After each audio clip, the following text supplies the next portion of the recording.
Hello, j'espère que vous allez bien. On est aujourd'hui le 8 avril 2025, il est 5h24, il est presque 5h30. Alors désolé par avance pour ma voix, j'ai comme tous les ans, j'ai les pollens qui ont décidé de faire une partie de badminton au fond de ma gorge. Donc je crois que je vais pas faire long, j'espère ne pas faire long. Je comptais préparer, structurer un market review aujourd'hui, et en fait j'en ai pas eu le temps, donc on va regarder un petit peu ensemble les charts, presque comme si c'était un live en fait.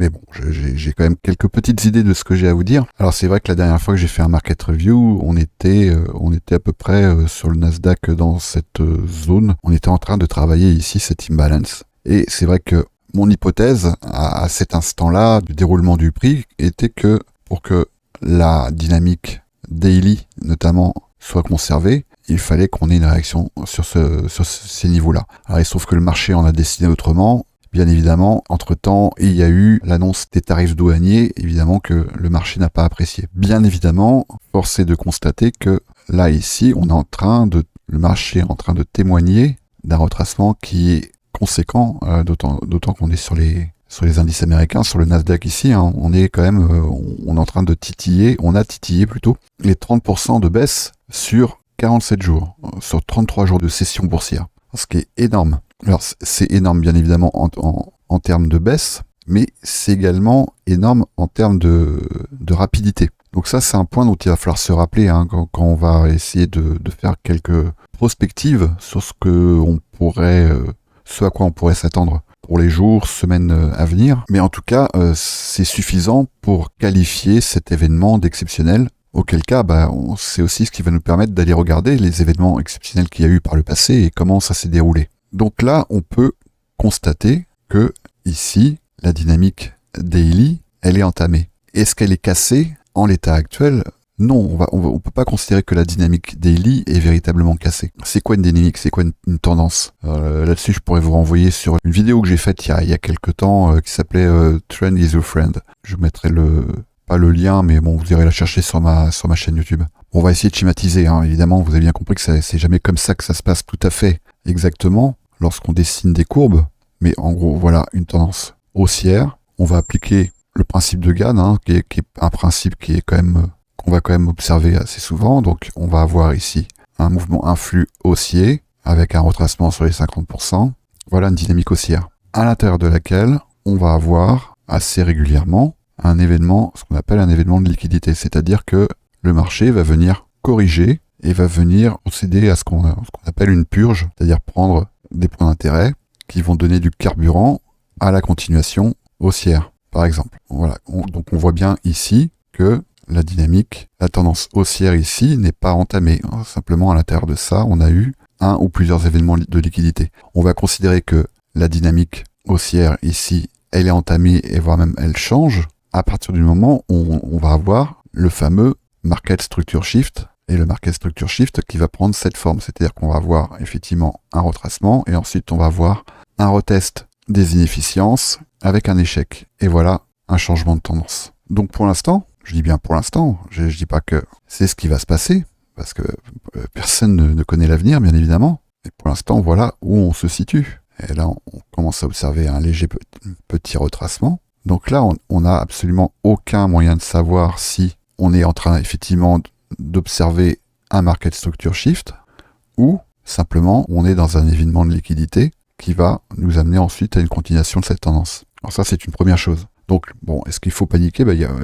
Oui et non, il n'y a aucune raison de paniquer, mais il y a simplement ici à observer ce que le marché est en train de délivrer et voilà le contexte dans lequel on est. On voit bien que le market structure shift, on va pouvoir commencer à l'observer à partir du moment où on est venu prendre ces deux sell side et que là, le marché, le prix sur le Nasdaq, je me réfère au Nasdaq hein, parce que bon, c'est quand même le daron des Riscon, donc c'est ce qui nous intéresse, notamment l'écosystème crypto, c'est quand même du Riscon. C'est-à-dire que là, évidemment, à partir du moment où le prix va venir, je dis bien à partir du moment parce que on ne sait pas si c'est le cas, mais si le prix vient revenir retester cette zone, nous, ce qu'on aimerait voir pour que cette dynamique daily ne soit pas entamée, c'est à défaut une consolidation, une accumulation et puis un reversal, ou l'autre éventualité, c'est un V-bottom. Un V-bottom, c'est-à-dire en gros un événement de liquidité et le marché repart comme si rien ne s'était passé. Donc là, je parle uniquement de l'action du prix. Évidemment,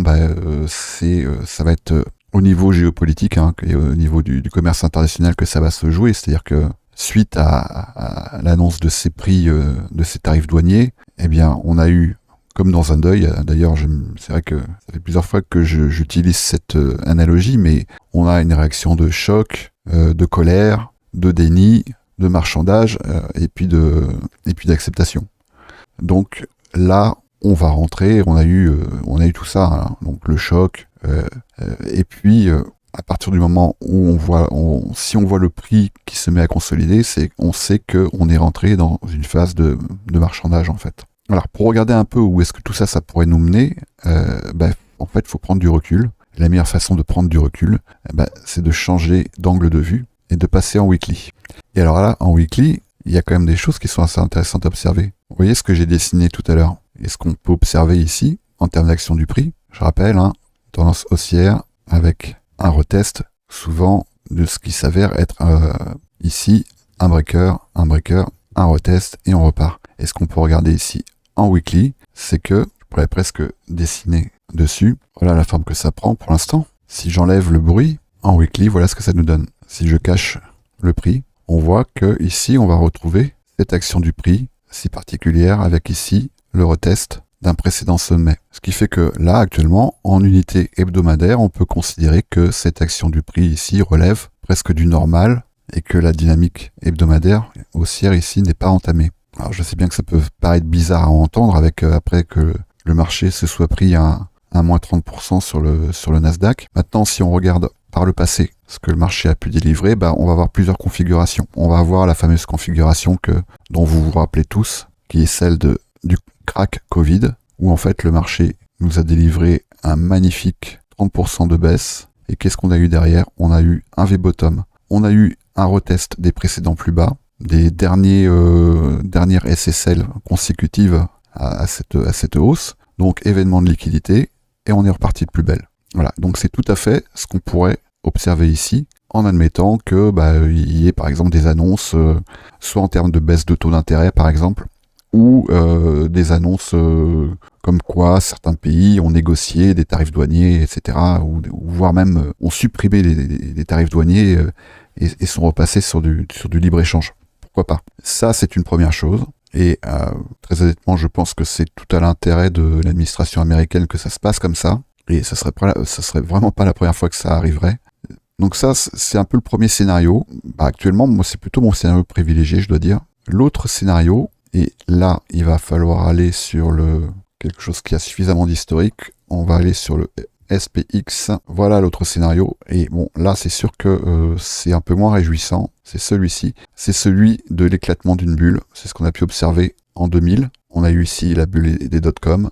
Et là, le marché a engagé un long retracement qui, cette fois-ci, a été de plus de 50%. Et il a fallu, suite à ce long retracement, il a fallu 7 ans, 8 ans, non 7 ans, oui, avant que le Nasdaq, que le SP500 retrouve le même niveau. Et puis ensuite, on a eu la bulle d'éclatement des subprimes, là un retracement encore plus important, cette fois-ci de presque 60%, à la suite duquel il a fallu à nouveau 6 ans pour retrouver les plus hauts. Et donc on peut même considérer que entre le sommet de la bulle des dot-com et les nouveaux plus hauts, il a fallu 13 ans. Alors bien évidemment, sur cette période-là, Bitcoin a fait sa vie, mais voilà un peu les deux scénarios auxquels on pourrait s'attendre. Et c'est actuellement pas du tout mon scénario privilégié, parce que il y a quand même eu un événement majeur qui est arrivé en 2008, suite à 2008 plutôt, on va dire, et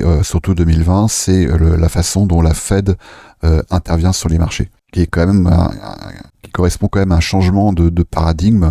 Alors, je dis pas que c'est bien ou pas bien, mais en tout cas, il y a vraiment un changement de paradigme qui me fait, moi, plutôt privilégier le premier scénario qui serait donc celui d'un V-bottom avec, en plus, la capacité du marché à recouvrir presque aussi rapidement un retracement lorsqu'il est violent. Et on voit bien ici la violence du retracement de mars 2020, Covid, et en à peu près 2 fois plus de temps, vous voyez que les niveaux ont été récupérés. Et il n'est pas du tout exclu que on assiste à la même dynamique ici sur ce retracement. Donc là, ça reste quand même ici une dynamique, une charte qui est en weekly, hein. Donc là, entre les plus hauts et aujourd'hui, on est sur 50 jours. Voilà. On est sur près de 2 mois. Et en échelle de temps économique, c'est pas grand chose. C'est pas grand chose. Moi, je vous rappelle que mes marqueurs temporels de référence, ça va plutôt être les trimestres, en fait. Donc là, on vient de terminer, si je vais sur le dollar, voilà, on vient de terminer